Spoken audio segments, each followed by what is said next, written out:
आजचा दिवस हा जगभरामध्ये साजरा केला जातो. येशूचा जन्म. आणि हा येशूचा जन्म संपूर्ण जगामध्ये साजरा केला जातो, आनंदात साजरा केला जातो. काही देशांमध्ये पूर्ण डिसेंबर सुट्टी असते, महिनाभर सेलिब्रेशन. आणि हा अत्यंत महत्त्वाचा दिवस 25 डिसेंबर. आणि कधी कधी म्हणण्यापेक्षा बऱ्याचदा नाताळ का साजरा करतो ख्रिश्चन लोक विसरून जातात. येशू ख्रिस्ताशिवाय इतर गोष्टींना जास्त महत्त्व दिलं जातं आणि नाताळ साजरा केला जातो. ज्याच्या जन्माचा आनंद करण्यासाठी नवीन कपडे घातले, ज्याच्या जन्माचा आनंद करण्यासाठी सुंदर पक्वान बनवलं, ज्याच्या जन्माचा आनंद करण्यासाठी सगळं सेलिब्रेशन अरेंज केलं, त्याला विसरून कसं चालेल. सगळ्या सेलिब्रेशनचं केंद्रस्थान कोण आहे? येस. तर या आपण पवित्र शास्त्रातून काही वचन वाचूया. मत्तई शुभवर्तमान याचा पहिला अध्याय आणि यातील 18 पासून ते 23 पर्यंत आपण वचन वाचणार आहोत. Matthew chapter 1 versus 18 to 23. येशू ख्रिस्ताचा जन्म ह्या प्रकारे झाला. त्याची आई मरिया हिचे योसेफास वागदान झाल्यावर त्यांचा सहवास होण्यापूर्वी ती पवित्र आत्म्यापासून गर्भवती झालेली दिसून आली. तिचा पती योसेफ नीतिमान होता व तिची बेअब्रू करण्याची त्याची इच्छा नसल्यामुळे तिला गुप्तपणे सोडण्याचा त्याने विचार केला. असे विचार त्याच्या मनात घोळत असता पहा, प्रभूच्या दूताने त्याला स्वप्नात दर्शन देऊन म्हटले, योसेफा, दाविदाच्या पुत्रा, तू मरियेचा आपली पत्नी म्हणून स्वीकार करण्यास अनुमान करू नकोस, कारण तिच्या पोटी जो गर्भ आहे तो पवित्र आत्म्यापासून आहे. तिला पुत्र होईल, त्याचे नाव तू येशू असे ठेव, कारण तोच आपल्या प्रजेला त्याच्या पापांपासून तारेल. हे सर्व अशासाठी की प्रभूने संदेश त्याच्याद्वारे जे सांगितले ते पूर्ण व्हावे. ते असे, पहा, कुमारी गर्भवती होईल व तिला पुत्र होईल आणि त्याला इम्मानुएल हे नाव देतील. या नावाचा अर्थ आम्हा बरोबर देव. आमेन, आमेन, हालेलुया. देव पूर्वीपासूनच मानवाच्या भेटीसाठी तयार होता.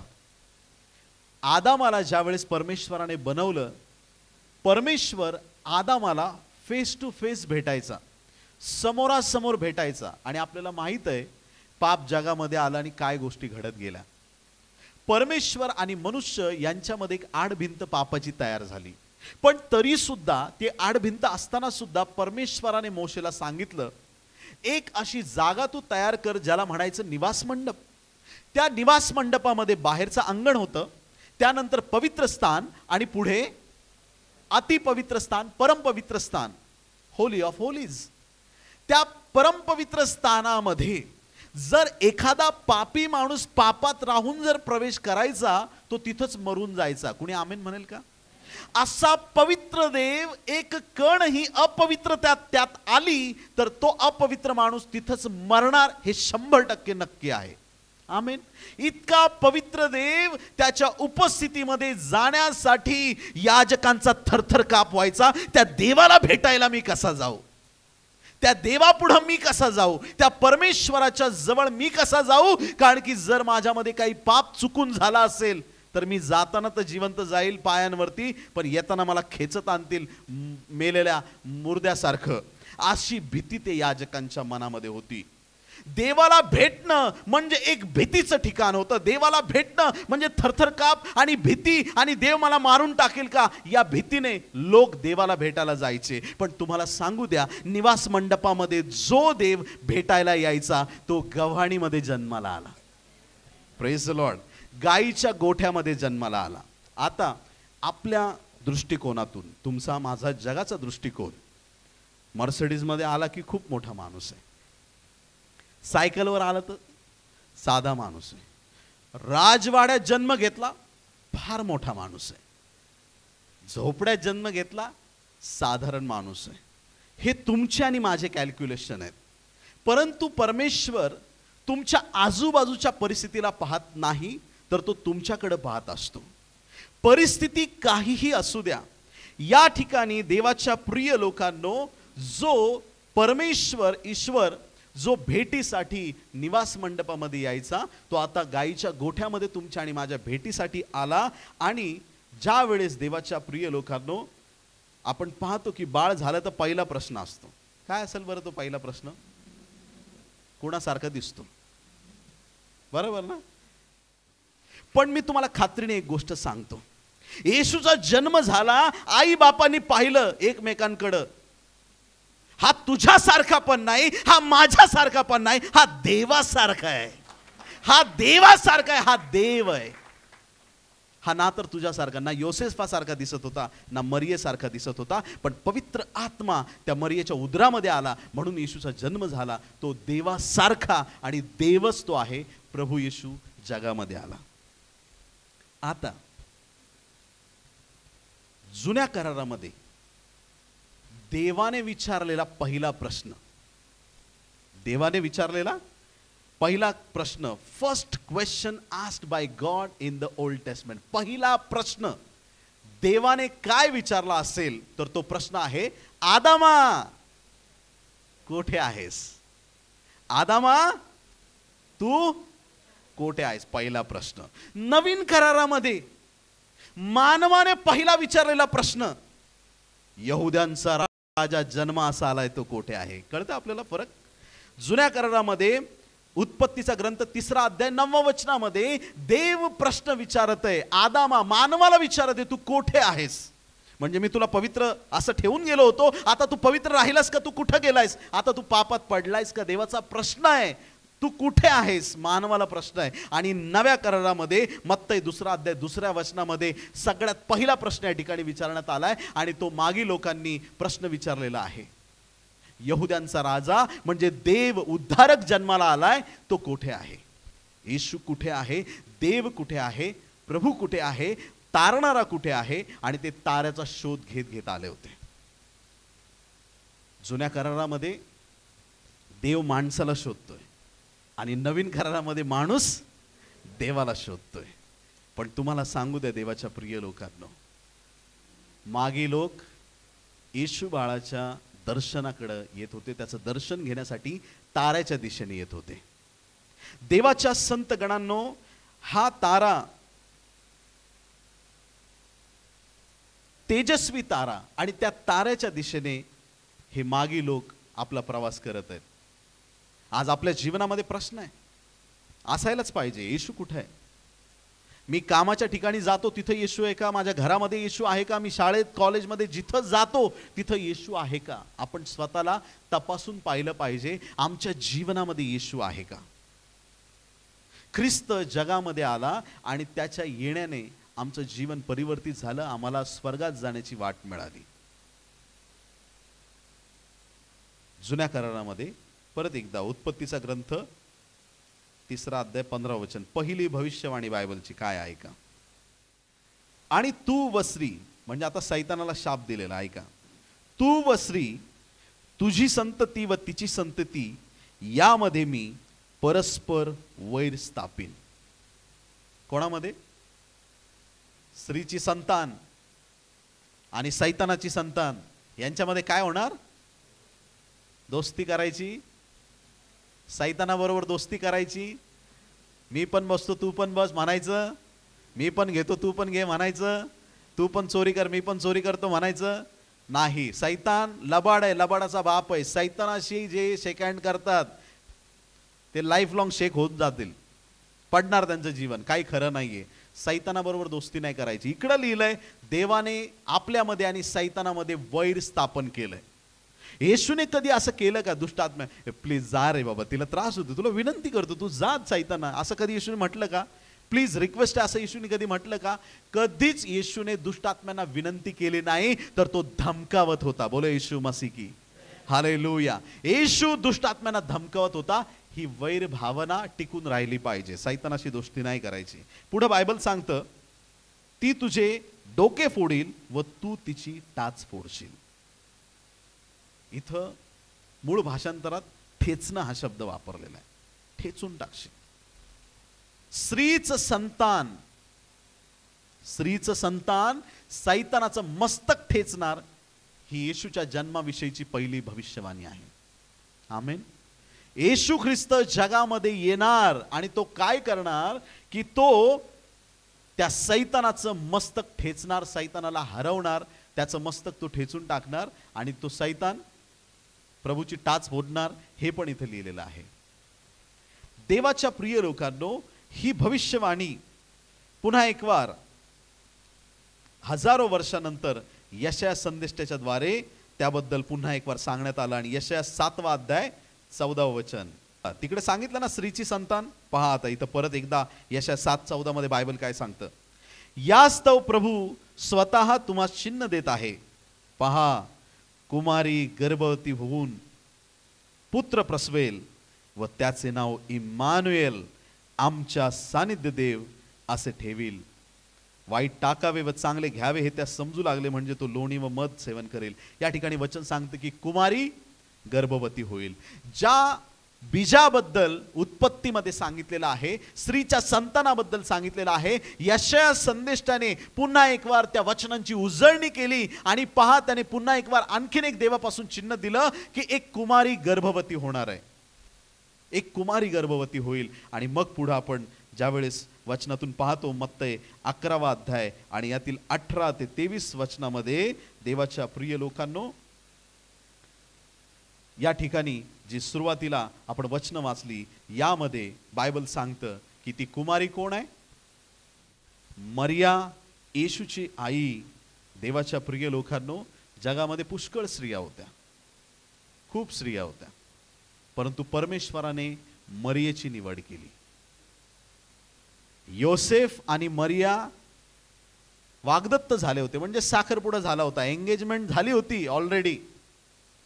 आणि अचानक लग्न झालेलं नसताना अचानक दिव्यदूत मरिये पुढे प्रकट झाला आणि तिच्याशी बोलू लागला. आणि तिला काय सांगितलं, तुला काय होणार, पुत्र होणार आहे. अरे बापरे, माझं तर अजून लग्न झालं नाहीये, कसं बाळ होणार. पवित्र आत्मा तुझ्यावर येईल, होऊ दे माझ्या बरोबर असं. Praise the lord, hallelujah. देवाला हो म्हणणारे लोक फार कमी आहेत. देवाला माहित होतं इतर स्त्रिया नाही म्हणतील, पण मरिया मला हो म्हणणार आहे. देव अशा लोकांना निवडतो. मरियेकडे काय फ्युचर होतं.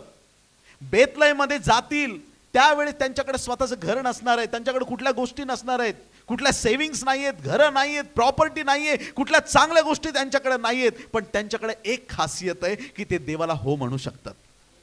देव अशा लोकांना शोधतो जे देवाला हो म्हणू शकतात. देव अशा लोकांना पाहत आहे की जे लोक परमेश्वरासाठी म्हणतील, हो देवा मी तयार आहे. नाही म्हणणारे खूप आहेत, हो म्हणणारे फार कमी आहेत. कुणी आमेन म्हणेल काही गोष्टीला. हो म्हणणारे खूप कमी आहेत. बरं, अशा परिस्थितीमध्ये ही स्त्री एकदम साधारण आहे. पवित्र आत्मा आला, डायरेक्ट गर्भधारणा झाली, येशू बाळ तिच्या उदरामध्ये आहे. आता पुढं काय. मम्मी डॅडींना कळालं तर काय करतील, नवऱ्याला कळालं तर काय करणार, सोडून देईल का. आता हा जो योसेफ आहे ना, तो पण खूप धार्मिक व्यक्ती आहे, पण बायबल सांगतं की त्याला तिची बेअब्रू करायची नव्हती, म्हणजे त्याचं तिच्यावरती खरं प्रेम होतं. किती लोक आमेन म्हणतील. ज्यावेळेस तुमचं खरं प्रेम कोणावरती असतं, तुम्ही त्या व्यक्तीला बेअब्रू करू देत नाही, त्या व्यक्तीची नालस्ती तुम्ही होऊ देत नाही.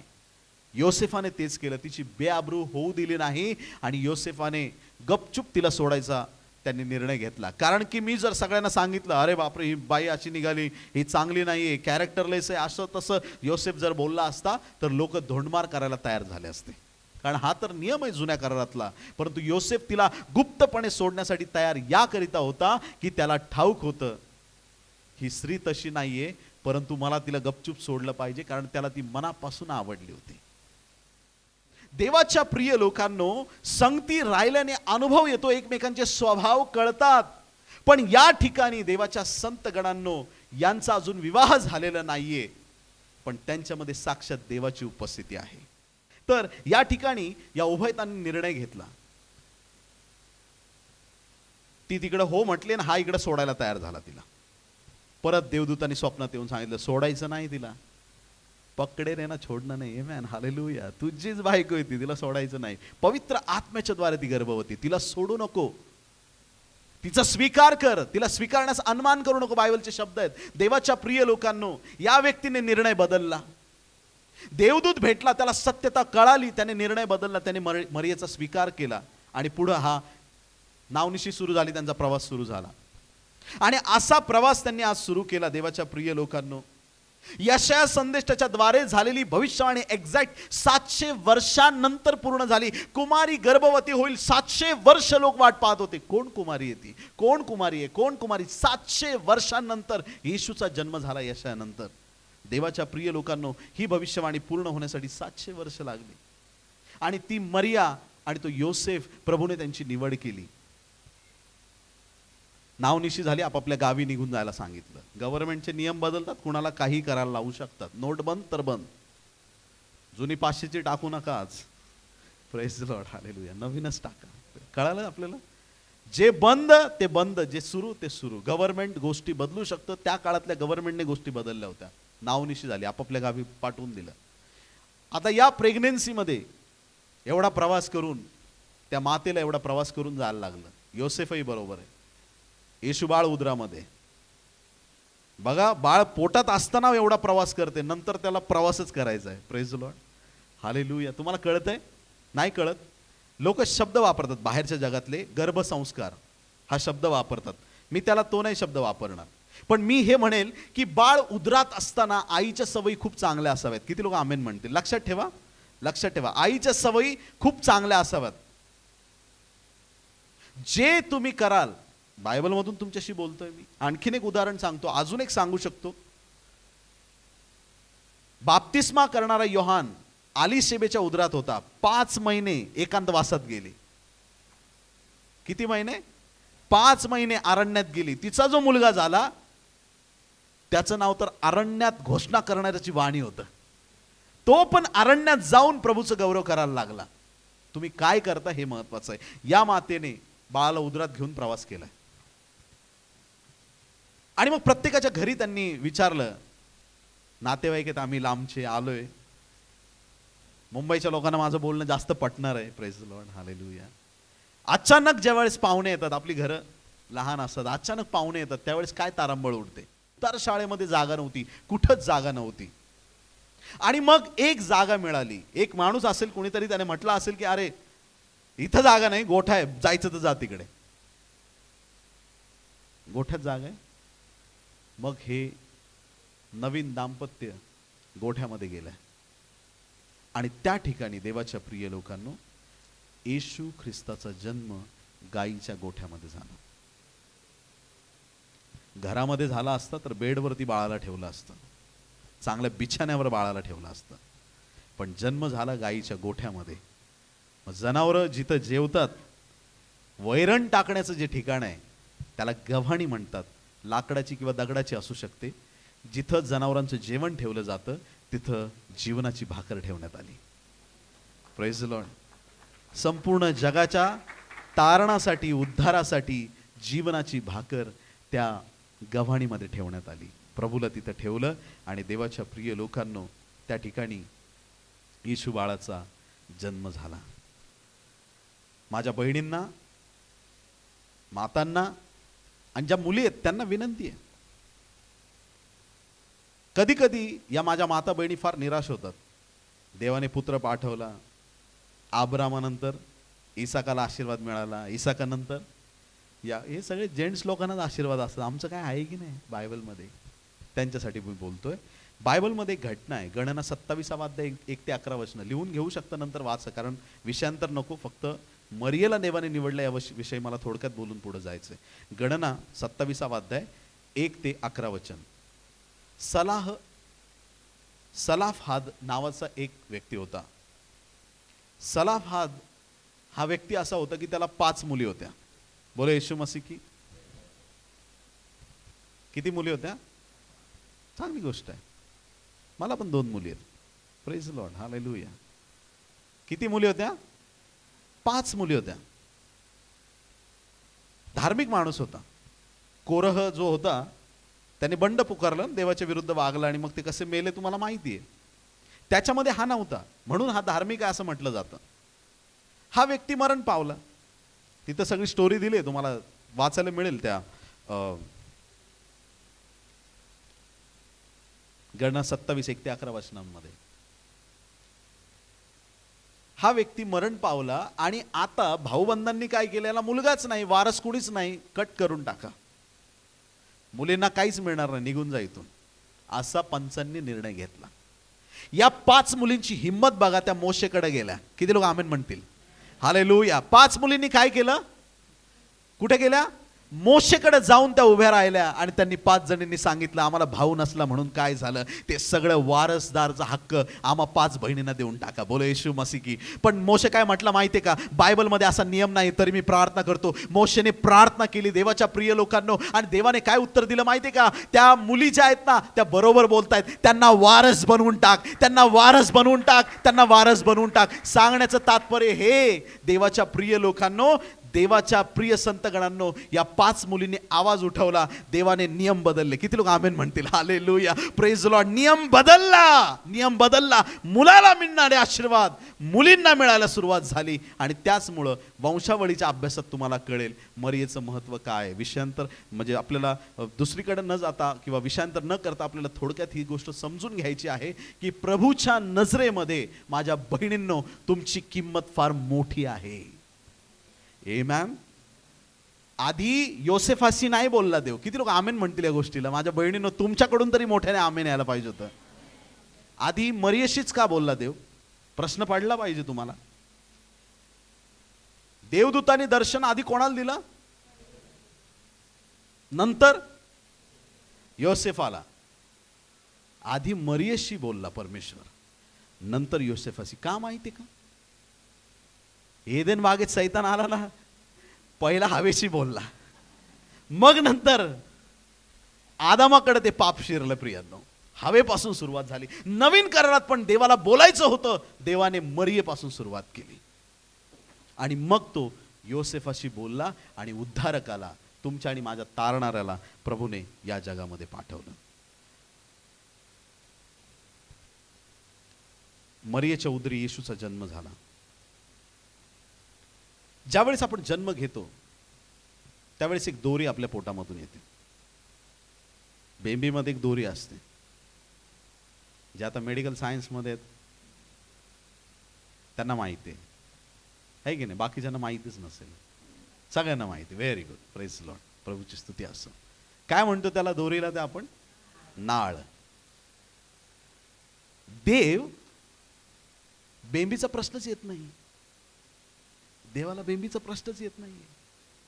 बेंबी कशासाठी माहिती का? आंबेलिकस कशासाठी आहे? आईकडून मुलाला पोषण मिळावं. देवाला कोण पोषणार आहे? देवाला कोण पोषणार आहे? तुमचे ताईत आणि ऑफरिंग तिकडे जात नाहीत बरं का. Hello, praise the lord. पास्टरनी जमा केले मग पाठवले वरती, असं काय नसतं. इथं चर्चच्या सेवेसाठी सगळं वापरलं जातं. देवाला पोषणारं कुणीच नाहीये, देवाला बेंबी नाहीये. पण तरी सुद्धा येशू जगात आला, नाळ धारण करून आला, म्हणून नाताळ आहे. प्रियांनो, नाताळ म्हणजे काय? देव असताना नाळ धारण करून आला म्हणून नाताळ आहे. आणि ही जी नाळ आहे, मरियेच्या प्लॅसेंटा बरोबर जुडलेली नाळ आहे. मरिये बरोबर, मरियेचं आणि येशूचं कनेक्शन आहे नाळेमधून. मातेचं आणि पुत्राचं कनेक्शन आहे. देवाच्या प्रिय लोकांनो, आता कितीतरी लोकांना असा प्रश्न पडला असेल, हे माझं बोलून झालंय पण आता मला शॉर्टमध्ये बोललं पाहिजे. या नाळेमध्ये व्हेन पण असते ना, आर्टरी पण असते, आणि त्याच्यामधून बाळाला पोषण मिळतं. पण एक तुम्हाला चमत्कार सांगू का देवाचा? देवाच्या प्रिय लोकांनो, आईचं रक्त बाळाच्या शरीरात जात नाही. आईचं रक्त बाळाच्या शरीरात जात नाही आणि बाळाचं रक्त आईच्या शरीरात जात नाही. याच कारणामुळे आईचा आणि बाळाचा रक्तगट वेगवेगळा असू शकतो. तुम्हाला कळतंय? एखादा व्यक्ती ए पॉझिटिव्ह असला, त्याला बी पॉझिटिव्हचं रक्त भरलं, 24 तासात तो माणूस मरू शकतो. किती वेळात? खलास होऊ शकतो तो व्यक्ती, डिपेंड कंडिशनवरती, पण तो मरणार हे शुअर आहे. चुकीचं ब्लड तुम्ही भरू शकत नाही. येशूचं रक्त देवाचं रक्त आहे. किती लोक आमेन म्हणतील या गोष्टीला? मरियेचं रक्त मानवाचं रक्त आहे. कितीही पवित्र असली, कितीही शुद्ध असली, पण ती देव होत नाही. आणि मनुष्याच्या रक्ताचा आणि देवाच्या रक्ताची भेसळ होऊ नये म्हणून देवाने आधीच योजना करून ठेवली आहे. आईच्या उदरात बाळ असताना सुद्धा रक्ताची देवाणघेवाण ठेवलीच नाही. उदरात असताना सुद्धा पवित्र, जन्म झाला तरी पवित्र, जगात वावरला तरी पवित्र, वधस्तंभावर खेळला तरी पवित्र, मेला तरी पवित्र, उठला तरी पवित्र, आजही पवित्र आणि युगानुयुग पवित्र. त्या पवित्र देवाचे आम्ही बच्चे आहोत. मानवाने पाप केलेलं आहे. कुणी असो, मरिया असो, योसेफ असो, तुम्ही मी, प्रत्येकाने पाप केले. देवाच्या गौरवाला आपण मुकलो आहोत. देवाच्या प्रिय संतगणांनो, ते गौरव आपल्या जीवनात पाहण्यासाठी प्रभूला आपल्या जीवनात घेतलं पाहिजे. हिम्मत करून एक वाक्य मोठं हिमतीने बोलतो, स्वीकारलं पाहिजे तुम्ही. मरियेच्या नुसता उदरात होता, आमच्या तर चराचरात भरलाय. नाही कळालं? मरियेच्या नुसता उदरामध्ये होता, आमच्या पूर्ण डोक्यापासून पायाच्या नखापर्यंत एक एक सेलवरती येशूचं नाव लिहिलेलं आहे. आम्ही ख्रिस्ताचे आणि ख्रिस्त आमचा आहे. ख्रिस्ताने आम्हाला पूर्ण त्याच्या रक्ताने झाकलंय, आम्हाला त्याच्यामध्ये घेतलेलं आहे. स्वर्गामध्ये विराजमान असणारा देवाच्या श्रीमंतीला तोड नाही. देव किती श्रीमंत आहे, त्याच्या श्रीमंतीला तोडच नाही. ढगावर बसून येणार आहे. कधी ऐकलं अंबानींनी ढग घेतला? शक्य नाही, लायकी नाहीये. आकाशातले तारे सगळे आपल्या देवाचे आहेत. कधी ऐकलं का वॉरन बफे, एखाद्या बिल क्लिंटन, कोणीतरी बिली गेट्स, कोणी चांगले ट्रम्प बिम कोण असतील, सगळे मोठे मोठे लोक यांनी एक तारा विकत घेतला. एक पण घ्यायची ऐपत नाहीये, पैसे नाही ते एवढे. सगळे तारे आमच्या बापाचे आहेत. मग आमचा बाप एवढा श्रीमंत आहे, मग आपण किती श्रीमंत आहे? एवढा श्रीमंत देव सिंहासनावरती बसलेला आहे स्वर्गामध्ये. येशू सिंहासनावरती विराजमान आहे स्वर्गात.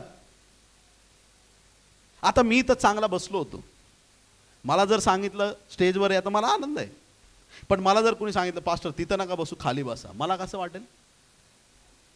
छान वाटेल ना? किती लोक आहेत असे? लोकांची संख्या वाढली, प्लीज जरा 2-4 लोक खाली बसा. चांगलं वाटेल का? आता मला नम्रपणा दाखवण्यासाठी काही लोक बसतील खाली, पण मनातून चांगलं नाही वाटणार आहे. मनातून चांगलं नाही वाटणार आहे. पण प्रभूने ते काम केलं. स्वर्गामध्ये विराजमान असताना देवाने योजना केली, तुला खाली जायचंय. बरं ठीक आहे, कोणत्या राजवाड्यात? तुला गोठ्यामध्ये जायचं, जाशील का? आज्ञाधारक आहे येशू. येशूने हो म्हटलं आणि येशू जगामध्ये आला. सगळे जगामध्ये देवाच्या प्रिय लोकांनो अशा प्रकारे येतात की मानवी वृत्तीने येतात, पण दैवी स्वभावाने, दैवी वृत्तीने एकच आला, तो म्हणजे येशू ख्रिस्त आहे. स्वर्ग सोडला आणि त्याने या जगामध्ये येऊन अलौकिक कार्य केलं. सगळा स्वर्ग, सगळी पृथ्वी, सर्व काही त्याचं आहे. तो येशू ख्रिस्त जगामध्ये आला आणि त्याला बेघर व्हावं लागलं. घर मिळालं नाही. आजही कितीतरी लोक देवाला बेघर करत आहेत. कितीतरी लोक देवाला बेघर करत आहेत.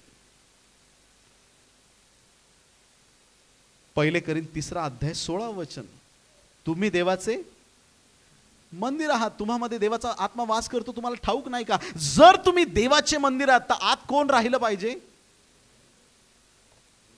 बोला ना. पण आतमध्ये जर सैतान राहत असेल, आतमध्ये जर वेगवेगळ्या गोष्टींना जागा दिल्या असेल, तर देवाला कुठं जागा आहे? प्रभू कुठं राहणार? प्रभूला जागाच दिली नाही तर देवाच्या प्रिय लोकांनो, कधी कधी आपण असं करतो, येशू 3 रूम मध्ये आता आम्ही लोक ऍडजस्ट करतो, एक छोटीशी रूम आहे तिकडं तू राहा. एका कोपऱ्यात प्रिय व्यक्तीला स्थान, एका कोपऱ्यामध्ये आमचे साहेब खूप भारी आहेत, साहेबांची खूप दया आमच्यावर, मेहरबानी, साहेबांना स्थान हृदयात. सगळ्यांना स्थान देत राहतो, येशूला जागाच राहत नाही. पण आज असं बनायचं, साहेब बेब सगळं नंतर, परिवार पण नंतर, पण पहिलं स्थान येशूला मनामध्ये दिलं पाहिजे. आमेन. आधी येशू आपल्या हृदयात असला पाहिजे. येशूला लोक आजही बेघर करत आहेत. पवित्र आत्म्याला आपल्या जीवनामध्ये स्थान देणं गरजेचं आहे. तो इतका धनवान आहे, इतका धनवान आहे, त्याच्या धनवानतेपुढं सगळे शून्यवत आहेत प्रियांनो. 2 कोरिंथ 8 अध्याय 9 वचन सांगतं, तो धनवान असता तुमच्या आणि माझ्यासाठी दरिद्री झाला, यासाठी की त्याच्या दारिद्र्याने आम्ही धनवान व्हावे, आम्ही श्रीमंत व्हावे. आमेन. हालेलुया. त्याच्या दारिद्र्याने त्याने तुम्हाला आणि मला धनवान केलेलं आहे. फक्त पैसा आणि संपत्ती याबद्दल मी बोलत नाही. बरेच लोक जगामध्ये आहेत, इटालियन वूड आहे, माझ्या बेडला इटालियन वूड आहे, आफ्रिकेवरून डायमंड आणलेत बेडला लावायला, गादी इकडची नाही सिंगापूरवरून मागवली पास्टर, पॉलिश इथली नाही अमेरिकन पॉलिशनीच त्याला चांगले रंगरंगोटी केली आहे पास्टर. ह्याचे जे दरवाजेने बिजागर आहेत ना, इथल्या नाही आहेत, त्या रशियावरून आणल्या. इंटरनॅशनल बेड आहे माझा, पण झोपला का झोप येत नाही त्याच्यावर झोपतो रात्रभर इकडून तिकडं, पण झोप लागत नाही. ही श्रीमंती काय कामाची? जी श्रीमंती तुमची झोप उडवून टाकेल ती श्रीमंती काय कामाची? मग असे श्रीमंत व्हा, देवदूत तुमच्या धनसंपत्तीचं संरक्षण करतील. अशा गोष्टी प्राप्त करा ज्या कुणाला चोरता येणार नाहीत. जो आनंद आहे आपल्यामध्ये तो कुणाला चोरता येईल का? Praise the Lord. जे समाधान देवाने दिलेलं आहे ते चोरता येईल का? नाही. अशा गोष्टी प्राप्त करा या नाताळाच्या दिवशी, ज्या खरंच आपल्यासाठी उपयोगाच्या आहेत आणि त्याद्वारे देवाचा गौरव करा. पूर्वेचा तारा, मागे लोक त्या ताऱ्याच्या शोधात आले, मी आपल्याला सांगितलं. मत्ती 2 अध्याय 9 ते 11 वचनामध्ये बायबल सांगतं, मागी लोक जे आहेत ना ते त्या ताऱ्याच्या दिशेने चालले होते. त्यांना काहीतरी डायरेक्शन मिळत होतं त्या ताऱ्याकडून. ऐकताय तुम्ही सगळे? सुन रहे सब लोग? तारा त्यांना दिशा देत होता आणि त्या ताऱ्याच्या बरोबर अभ्यासाद्वारे ते ताऱ्याच्या दिशेने चालत होते. हा चाललाय इकडे तारा, ए चला ह्या बाजूने, अरे तिकडे नाही इकडे इकडे, इकडून चाललाय तारा. आणि मग ते ज्ञानी लोक डिस्कशन करून बुद्धिमत्तेचा वापर करून बरोबर ताऱ्याच्या दिशेने. आता तो तारा काय झालं, हेरोदाच्या राजवाड्यावरून निघाला वरती. अरे बापरे इकडून चाललाय राजवाडाला, येस भेटला, आपलं संपलं, आता काम संपलं बाबा, चला आतमध्ये जाऊ आपण. आतमध्ये गेले. 2:2 मध्ये आत्ता जे वाचलं आपण वचन, यहुद्यांचा राजा जन्मास आलाय तो कोठे आहे? हेरोद, हा काय बोलला, परत बोल. यहुद्यांचा राजा जन्मास आलाय तो कोठे आहे? हा काय बोलला, परत बोल. अहो यहुद्यांचा राजा जन्मास आलाय तो कुठे आहे? जन्मास आला, मी तर जन्माला येऊन बराच वेळ झाला, मी हेरोद आहे, मी राजा आहे. तू नाही बाबा, आत्ता नुकताच कुणाचा तरी जन्म झालाय, तो यहुद्यांचा राजा आहे. बरं जा तुम्ही शोधा त्याला, नमन करा, मला पण बोलवा, मी पण येतो नमन करायला. नमन काय, कत्तल करायची होती त्याला.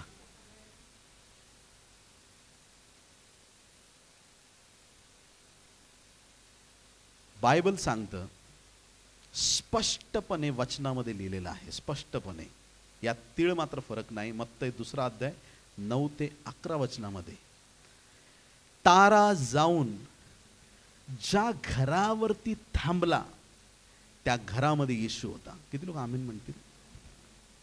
तारा काय झाला, थांबला. जिथं थांबला, ज्या घरावर तारा थांबला त्या घरामध्ये कोण होतं? येशू होता. आणि मग हे मागी लोक जाऊन त्यांनी येशू बाळाचं दर्शन घेतलं. तारा थांबला, हा विषय महत्वाचा आहे. यहोशुआ 10 अध्याय 12 आणि 13 वचनांमध्ये, जोशुआ चॅप्टर 10 वर्सेस 12 and 13, यहोशुआ 10, 12 आणि 13 वचनामध्ये बायबल सांगतं, यहोशुआने युद्ध लढत असताना आज्ञा केली सूर्याला.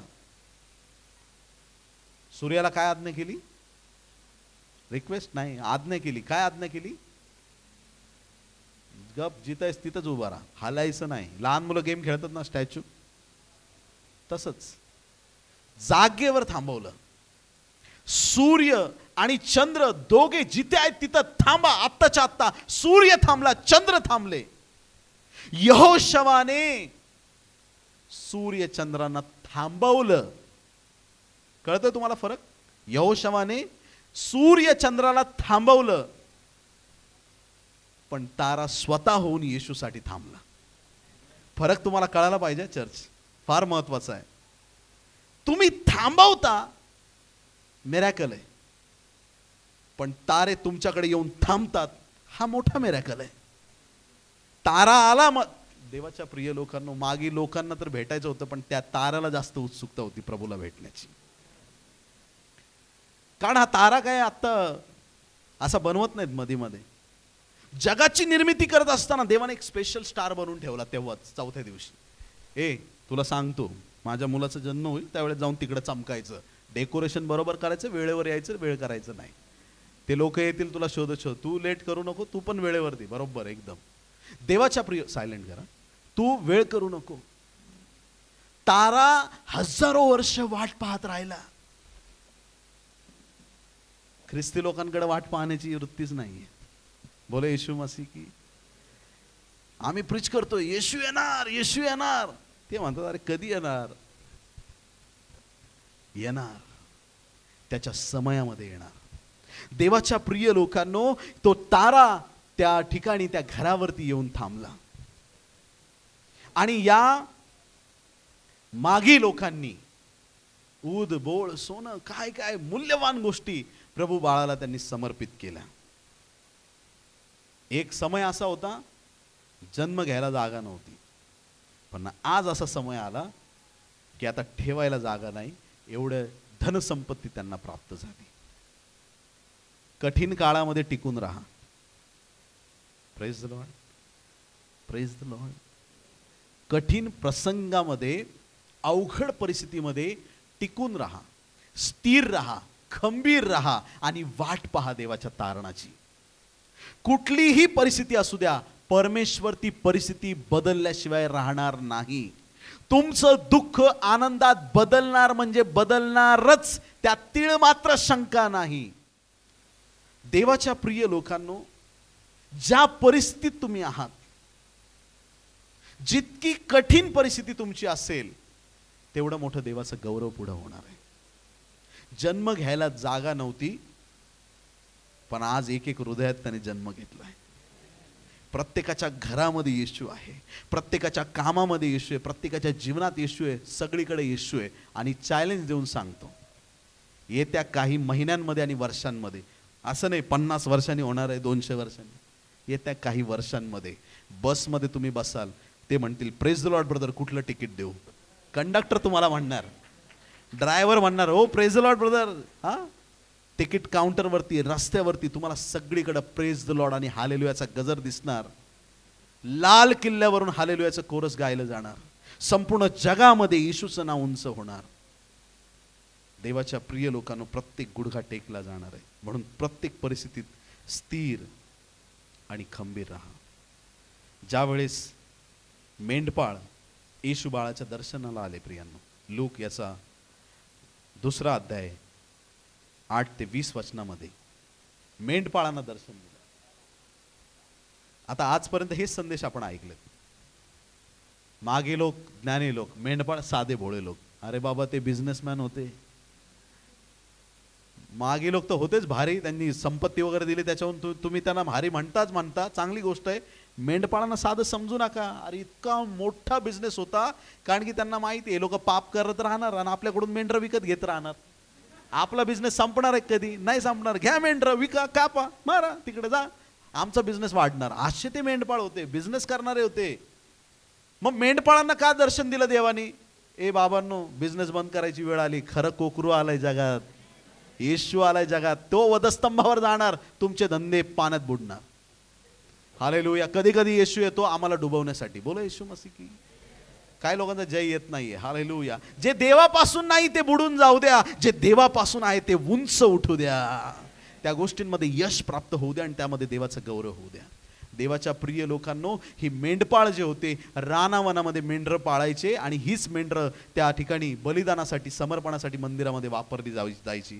देवाच्या प्रिय लोकांनो, या मेंढपाळांना देवदूतांनी दर्शन दिलं. आता देवदूत कधीच पाहिले नव्हते, 400 वर्ष देव कोणाशी बोलत नव्हता ना. अचानक मेंढपाळांना देवदूत दिसतो, सगळे घाबरले, थरथर काप झाला त्यांचा, करायचं काय समजेना. मग देवदूताने सांगितलं, भिवू नका, आनंदाची बातमी आणली तुमच्यासाठी, सुवार्तेचे शब्द तुम्हाला सांगतो. जा, इथं जवळच गावामध्ये बेथलेहमामध्ये तुमच्यासाठी जगाचा उद्धारक जन्मलाय. खूण काय? बाळंतने गुंडाळलेलं. अरे वा, सगळी बाळ बाळंतनेच गुंडाळतात, हो की नाही? Praise the lord. No praise the lord. Praise the lord. Hallelujah. कोणी कधी असं पाहिलंय का बाळाचा जन्म झालेला की सूटबूट घातलंय? नाही, बाळंतनेच गुंडाळावं लागतं. बाळ झालं की ते बाळंतनेच गुंडाळतात. बाळंतने गुंडाळलंय, पण सगळी बाळं गव्हाणी ठेवली जात नाही. हे बाळ मात्र गव्हाणी ठेवलेलं आहे. ते बाळ तुम्ही जाऊन भेटा त्याला, तो जगाचा उद्धारक आहे. देवाच्या प्रिय लोकांनो, जे बाळ बाळंताने गुंडाळलेलं होतं ते बाळ तुमच्या आणि माझ्यासाठी वधस्तंभावर विवस्त्र झालं.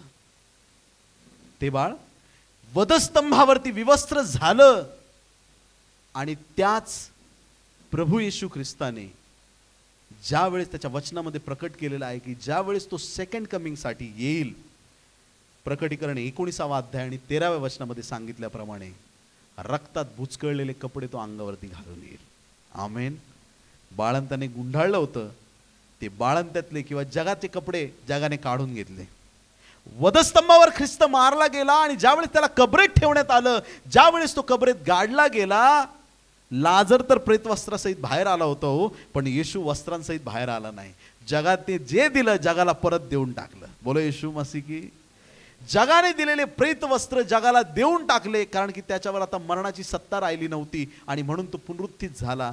त्याने स्वतःच्या रक्तामध्ये भिजवलेले वस्त्र त्याने अंगावर घेतलेले आहेत. असा ख्रिस्त सेकंड कमिंगमध्ये येणार, जैतुनाच्या डोंगरावर आपली पावलं तो ठेवणार आहे. देवाच्या प्रिय लोकांनो, एवढंच काय, प्रकटीकरण 7:14 मध्ये बायबल सांगतं की त्याने तुमच्या आणि माझे झगे त्याच्या रक्ताने धुतलेले आहेत. आमेन. आणि ते रक्ताने कसे केलेत? शुभ्र केलेले आहेत. आमचं जीवनक्रम जे आहे ते प्रभूच्या मूल्यवान रक्ताने शुद्ध, पवित्र आणि आशीर्वादित देवाने केलेलं आहे. आणि म्हणून या ठिकाणी मेंढपाळांना जसं प्रभूचं दर्शन झालं, प्रभूने सांगितलेल्या चिन्हाप्रमाणे ते धावत गेले आणि प्रभू त्यांना भेटला. ज्यावेळेस देव तुम्हाला काही चिन्ह देतो, त्या चिन्हाप्रमाणे आपल्याला पुढे जाण्याची गरज आहे. जसं प्रभू सांगतो त्या प्रकारे आपल्याला जीवनामध्ये पुढे गेलं पाहिजे. प्रभूने सांगितलं राईटला जा, तुम्ही लेफ्टला गेलात तर काही फायदा नाही. बोलो येशू मसीह की. हालेलुया. येशूने सांगितलं सरळ जा, मध्येच आम्ही टर्न मारला, आम्हाला कधीच आशीर्वाद मिळणार नाहीत. देव जे सांगतो ते काटेकोरपणे पाळलं पाहिजे. मेंढपाळांनी पाळलं, त्या मागी लोकांनी पाळलं, सगळ्यांनी देवाचे नियम तंतोतंत पाळले आणि त्यांना प्रभूचं दर्शन झालं. आज मला हे सांगायचं आहे, त्या मागी लोकांपेक्षा, त्या मेंढपाळांपेक्षा आम्ही जास्त धन्य लोक आहोत. तुम्हाला आनंद नाही झाला? Praise the Lord. तिथं लिहिले वचनात, मागी लोक आले, भेटले आणि गेले. Praise the lord. हालेलुया. मेंढपाळ आले, दर्शन घेतलं बाळाचं, निघून गेले, पण आम्ही परत माघारी जाणार नाही. Praise the lord. हालेलुया. आम्हाला प्रभू भेटला आणि आम्ही प्रभू बरोबरच आणि प्रभू आमच्या बरोबरच राहणार आहे. आमेन. हालेलुया. तो आम्हाला कधी सोडणार नाही, तो आमचा कधी त्याग करणार नाही, तो आम्हाला कधी धिक्कारणार नाही, तो आम्हाला कधी टाकून देणार नाही. तो प्रभू आपल्या प्रत्येकाच्या बरोबर आहे, आमच्या सानिध्यात आहे. देवाच्या प्रिय लोकांनो, प्रभूने वधस्तंभावरती प्राण द्यावा या अनमोल कार्यासाठी प्रभू येशू जगामध्ये आला. त्याचा उद्देश एकच होता. तो उद्देश पूर्ण करण्यासाठी, देवाची इच्छा योजना पूर्ण करण्यासाठी येशू जगामध्ये आला. आपला उद्देश त्याने पूर्ण केला आणि आज तो पित्याच्या उजवीकडं पुनरुत्थित होऊन बसलेला आहे. आज जो उद्देश देवाने आमच्या जीवनाला दिला आहे, आम्हाला स्वतःला तपासून पाहायचं आहे की देवा, तुझा उद्देश आम्ही सफल करत आहोत का? तू सांगितलेल्या वाटेवर, तू सांगितलेल्या मार्गावर आम्ही चालत आहोत का? खरा नाताळ हाच आहे की या नाताळामध्ये केंद्रस्थानी येशू असला पाहिजे. कुठली आनंद करण्याच्या गोष्टीला माझा विरोध नाही.